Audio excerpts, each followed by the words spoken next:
वट सावित्री व्रत में आप सभी का स्वागत है। जय श्री कृष्णा, राधे राधे। दोस्तों, साल 2025 में वट सावित्री व्रत पढ़ने वाला है, जो कि बेहद ही फलदायी और चमत्कारिक होने वाला है। इस दिन किया गया कोई भी उपाय कभी भी खाली नहीं जाता। अगर इस दिन आप यह एक छोटा सा सरल सा उपाय कर लेते हैं तो आपकी किस्मत बदल जाएगी और धन दौलत इतना आएगा कि भाल नहीं पाओगे। भक्तों, इस बार साल 2025 में वट सावित्री का व्रत कब रखा जाएगा? इसकी पूजा का शुभ मुहूर्त क्या है? पूजा विधि क्या है? व्रत में क्या खाना है, क्या नहीं खाना? कौन सी चीज है जो दान में देना है और कौन सी चीज है जो हमें बिल्कुल भी ध्यान नहीं देना है? और वह कौन सी महिलाएं हैं जिनको वट सावित्री का व्रत बिल्कुल भी नहीं रखना चाहिए? पूजा कैसे करना है, किस विधि से करना है, किस दिन करना है? पूजा का शुभ मुहूर्त क्या रहेगा? पूजा विधि क्या रहेगी? दोस्तों, वट सावित्री व्रत के दिन चाहे कुछ करना या न करना, और यह एक काम जरूर से करना, अखंड लक्ष्मी और सौभाग्य की प्राप्ति होगी। दोस्तों, वट सावित्री व्रत हिंदू धर्म का एक प्रमुख त्योहार है जो कि साल में एक ही बार आता है। वट सावित्री का व्रत महिलाएं पति की दीर्घायु की कामना के लिए रखती है। वट सावित्री व्रत ज्येष्ठ मास की अमावस्या तिथि के दिन रखा जाता। आज इस वीडियो में जानेंगे वट सावित्री व्रत कैसे करें, नहाए खाए से लेकर पारण तक की संपूर्ण जानकारी। उसे दिन कौन सा एक श्रृंगार है जो हमें जरूर करना चाहिए। वट सावित्री व्रत ज्येष्ठ महीने की अमावस्या तिथि को किया जाता है और यह इस बार 26 मई दिन सोमवार को है। और इस व्रत को करने का नियम है, एक दिन पहले हम नहाए खाए करते हैं। भक्तों, आगे बढ़ने से पहले अगर आप भी चाहते हैं कि माता लक्ष्मी का आशीर्वाद आपके ऊपर सदैव बना रहे तो इस वीडियो को एक लाइक करके आपके अपने चैनल को सब्सक्राइब कर लें और कमेंट बॉक्स में जय लक्ष्मी माता लिखकर अपनी हाजिरी अवश्य से लगाएं। तो नहाए खाए के दिन सबसे पहले आप अपने नाखून काट लीजिए, फिर अच्छे से स्नान कर लीजिए। इस दिन सात्विक खाना ही खाना चाहिए, मतलब बिना लहसुन, प्याज, बैंगन, मसूर की दाल जैसी चीजों के जो भी चीजें अशुद्ध मानी जाती है वो इस दिन नहीं खानी चाहिए। उसी दिन हम मेहंदी भी लगाते हैं, तो अगर आप व्रत करने वाली है तो एक दिन पहले ही मेहंदी लगा लीजिएगा। इस व्रत में ठेकुआ भी बनाया जाता है, तो नहाए खाए के दिन ही ठेकुआ बना लेना अच्छा रहता है। अगर आपके घर में ठेकुआ चढ़ाने की परंपरा है तो जरूर बनाइए, नहीं है तो जरूरत नहीं है। अब बात करें व्रत वाले दिन की, तो उस दिन सुबह जल्दी उठने लगा फिर स्नान करके खुद को तैयार कीजिएगा। पूजा के लिए लाल या पीला कपड़ा पहनना शुभ माना जाता है। तो अगर आपके पास नई साड़ी है तो पहन लीजिए, नहीं तो शादी वाली साड़ी भी पहन सकती हैं। और चूड़ियों का एक नया डब्बा जरूर खरीद लीजिएगा, पहनने के लिए पुरानी साड़ी चल जाएगी लेकिन चूड़ियां नहीं होनी चाहिए। इस दिन 16 श्रृंगार का भी महत्व होता है, तो अपने मांग में सिंदूर भरिए, गले में मंगलसूत्र डालिए, पाँव में पायल और बिछुआ पहनी है और हाथों में महावर भी लगा लीजिए। शादी वाली चुनरी पहनना बहुत शुभ माना जाता है, तो वहीं ओढ़कर पूजा कीजिए और मांग टीका जरूर लगाई है, क्योंकि सुहाग का सबसे बड़ा प्रतीक माना जाता है। अगर आप घर में पूजा करती है और बट वृक्ष की टहनी मंगवाती है तो पूजा घर में भी की जा सकती है, और अगर वृक्ष के पास जाकर पूजा करना चाहे तो वह भी सही है। बस ध्यान रखिए, वट सावित्री के दिन बरगद की टहनी तोड़नी नहीं चाहिए, इसलिए एक दिन पहले ही उसे मंगवा कर रख लें। इस पूजा में सबसे पहले गौरी और गणेश जी की पूजा होती है, फिर वट वृक्ष का पूजन किया जाता है। आप गौरी माता को हल्दी से बना सकती है और सुपारी पर कलावा लपेटकर गणेश जी का रूप बना ले। पूजा शुरू करने से पहले खोजने की भी परंपरा होती है, उसे भी निभाएगा, इसीलिए 16 श्रृंगार इस दिन अवश्य करने। दोस्तों, नंबर वट सावित्री व्रत में काले कपड़े तो भूलकर भी ना पहनें, क्योंकि इसी दिन नीतीश को शनि जयंती पर शनि महाराज को काले कपड़े बिल्कुल भी पसंद नहीं है। ऐसे में सुहागिन महिलाओं के लिए अशुभ माना जाता है।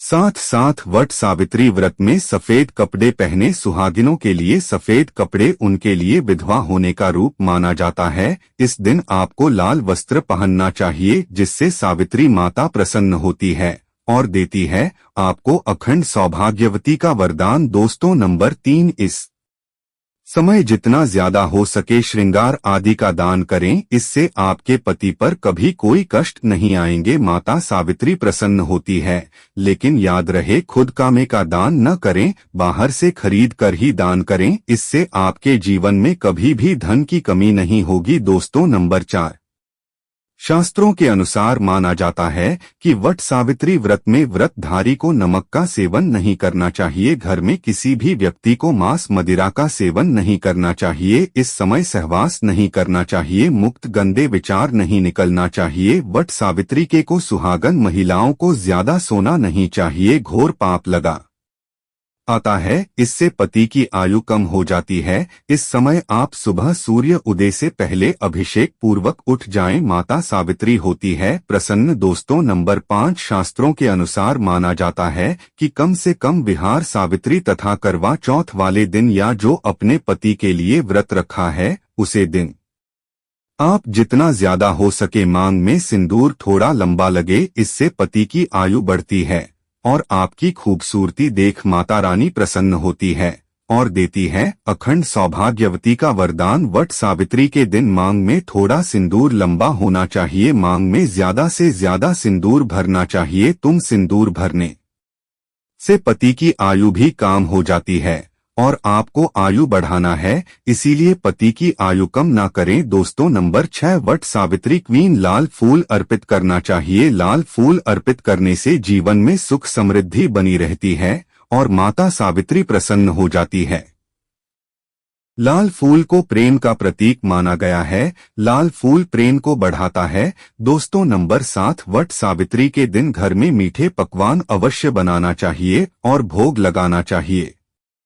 भक्तों नंबर 8, मामूली वृद्धि सोचकर वट सावित्री के दिन अधिकतर महिलाएं ब्यूटी पार्लर जाकर अपने बाल कटवा लेते हैं, जो कि घोर पाप लगता है। इससे पति की मृत्यु निकट भविष्य में जल्द लंबे के किसी भी सुहागन महिलाओं को वट सावित्री के दिन नहीं करवाना चाहिए, इससे माता सावित्री क्रोधित हो जाती है। साथ ही साथ करवा चौथ वाले दिन भी महिलाओं को अपने लंबे के नहीं करवाना चाहिए। शुभ नहीं माना जाता कि मृत्यु को भविष्य में हो जाती है। दोस्तों नंबर 9, वट सावित्री के दिन आप कोई भी चीज अर्पित करें, लेकिन ध्यान से देखें कि वह चीज खंडित न हो, उसके बाद ही अर्पित करें। कोई भी चीज टूटी फूटी नहीं होनी चाहिए। जब आप अपने हाथों में चूड़ियां पहनने तब देखने वह चूड़ियां सफेद न हो, नीली चूड़ियां कि नहीं पहनना चाहिए तथा काली चूड़ियां भी नहीं पहनना चाहिए। टूटी चूड़ियां भी करता ही नहीं पहनना चाहिए। घोर पाप लगता है और व्रत टूट जाता है। दोस्तों इस दिन गले में मंगलसूत्र पहनना कटाई ना भूले, नहीं तो आपका व्रत पूरा नहीं माना जाएगा। गले में मंगलसूत्र अवश्य होना चाहिए। दोस्तों आप जानते हैं कौन से 3 महिलाएं वट सावित्री का व्रत भूलकर भी नहीं रखना चाहिए और हो जाती है पति की मृत्यु। आप ऐसी गलती मत करना, नहीं तो आप अपने नौकरी से वंचित हो सकती है, आपको पाप लग सकता है, सावित्री माता नाराज हो सकती है। आइए जानते हैं दोस्तों नंबर वट सावित्री का व्रत ऐसी महिलाएं कभी न रखें। दोस्तों अगर आपके मन में आपका प्रेमी का ख्याल न कर किसी गैर मर्द का ख्याल आता है या किसी गैर औरत का ख्याल आता है तो यह आपके चरित्र के लिए अच्छा नहीं माना जाता। असल में आपका भागीदार है। आचार्य चाणक्य कहते हैं कि एक अच्छा जीवन साथी वही होता है जिसका मन इन बातों से पवित्र हो और अपने प्रेमी से ही प्यार करें। हमेशा इस बात का ध्यान रहे कि सच्चे प्रेमी जोड़े स्वर्ग में मिलते हैं और हमेशा हर जन्म में साथ रहते हैं, और यही है विधि का विधान। नंबर 2, गर्भवती महिला। वट सावित्री का व्रत गर्भवती महिलाओं के लिए बहुत ही मुश्किल भरा समय हो जाता है। इस समय व्रत रखने पर गर्भवती महिला को काफी दिक्कतों का सामना करना पड़ता है। आपको बता दें कि शास्त्रों में ऐसा बिल्कुल भी नहीं लिखा गया है कि कोई भी गर्भवती महिला वट सावित्री का व्रत नहीं रख सकती, लेकिन अगर आपके अंदर कमजोरी ज्यादा है या आप इस व्रत का पालन ऐसे समय में नहीं कर सकते तो आप वट सावित्री का व्रत न रखें, क्योंकि ऐसे समय व्रत रखना अनुरक्षित हो सकता है। इसीलिए व्रत रखने से पहले डॉक्टर की सलाह तुरंत लेनी चाहिए, क्योंकि आपके बच्चे को कुछ भी हो सकता है। दोस्तों, नंबर 3, शास्त्रों में बिल्कुल साफ साफ बता दिया गया है कि कई नियम ऐसे हैं जहां पर पति पत्नी का शामिल होना आवश्यक हो जाता है और जो कि 7 फेरे लिए बगैर कुछ काम हो ही नहीं सकती, उसमें वट सावित्री का त्योहार मुख्य रूप से शामिल है। आपको बता दें कि जो पति पत्नी 7 फेरे लिए बगैर रह रहे होते हैं तो अशुभ माना जाता है। ऐसे रिश्ते की सावित्री का व्रत रखने में सक्षम नहीं होते, बल्कि ऐसे रिश्ते अशुभ होने के साथ ही कलंकित भी माने जाते हैं। दोस्तों, नंबर 4, पति पत्नी में अगर काफी लंबे समय से झगड़ा हो रहे हैं और बात तलाक तक पहुंच गई है तो ऐसे समय में वट सावित्री का व्रत न रखे। लंबे समय से पति से दूरियां और एक दूसरे से नफरत पैदा होना, वट सावित्री का व्रत रखने पर आपका भागीदार तो बनता ही है, ही साथ वह वृद्धि खंडित हो जाता है। महिलाएं खासकर इस बात का ध्यान रखें कि वट सावित्री के दिन सुहाग से जुड़ी कोई भी चीज किसी को नहीं देनी चाहिए। आजकल तो अक्सर देखा जाता है कि महिलाएं एक दूसरे के गहने पहन लेती है, शेयर कर लेती है, लेकिन इस खास व्रत के दिन ऐसा बिल्कुल नहीं करना चाहिए। जैसे कि आपकी चूड़ियां, बिछिया, सिंदूर, मंगलसूत्र, पायल या कोई भी सुहाग की चीज, यह सब आपको न तो किसी को पहनने देना है और न ही दान करना है, क्योंकि मान्यता है कि ऐसा करने से आपके पति के जीवन पर संकट आ सकता है। इसलिए इस दिन खास सतर्क रहिए और ऐसी गलतियों से बचिए। इस व्रत में ब्रह्मचारी का पालन बहुत जरूरी होता है। व्रत के दौरान फल, मिठाई, फरहत जैसी सात्विक चीजों का सेवन करें। ध्यान रखें कि कम से कर यानी कसम लेकर खाई गई चीजों का बिल्कुल सेवन न करें, क्योंकि इससे धर्म में रक्षा भंजन कहा गया है। इसका असर आपके वृत्त पर पड़ सकता है और माना जाता है कि इससे घर में दरिद्रता और परेशानियां आने लगती है। तो दोस्तों, ये जो बातें हमने आपको बताई हैं, अगर आप इन्हें समझ गए हों तो कृपया व्रत के दिन इनका पालन जरूर करें, ताकि आपका व्रत संपूर्ण रूप से सफल हो और माता सावित्री का आशीर्वाद आपके पति और बच्चों पर हमेशा बना रहे। भक्तों, इस वीडियो को लाइक जरूर। धन्यवाद।